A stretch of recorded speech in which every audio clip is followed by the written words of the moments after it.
কাঁথিতে তৃণমূল নেতা তথা বিশিষ্ট সমাজসেবী ও ব্যবসায়ী শেখ আব্দুস সাত্তারকে লক্ষ্য করে খুনের চক্রান্তের অভিযোগ ঘিরে চাঞ্চল্য ছড়িয়েছে এলাকাতে। ঘটনার জেরে রাজনৈতিক উত্তেজনাও তুঙ্গে।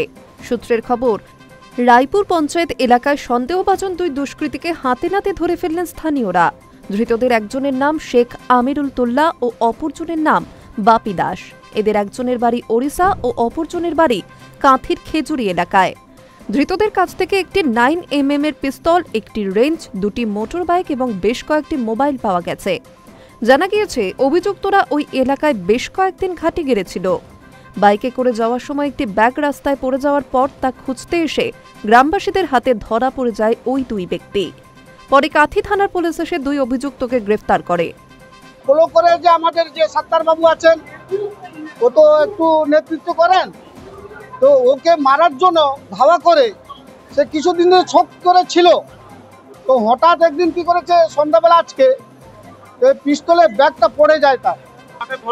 তারপরে তখন যখন ব্যাগটা খুঁজে একটা বুড়ো মানুষ পেয়ে যায়, যে ব্যাগটাকার না, ব্যাগ তো আমি ব্যাগ একটা খুঁজছি, লাল ব্যাগ।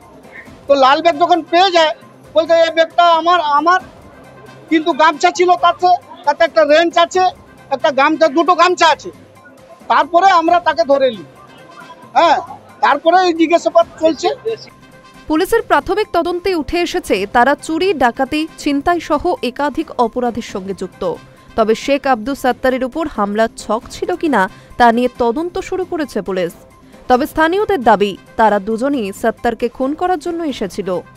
অন্যদিকে স্থানীয় তৃণমূল কর্মীদের একাংশ বিজেপির দিকে অভিযোগের আঙুল তুলেছে, কারণ ঘটনাস্থল থেকে কিছুটা দূরেই রয়েছে শুভেন্দু অধিকারীর বাড়ি ও বিজেপির জেলা কার্যালয়।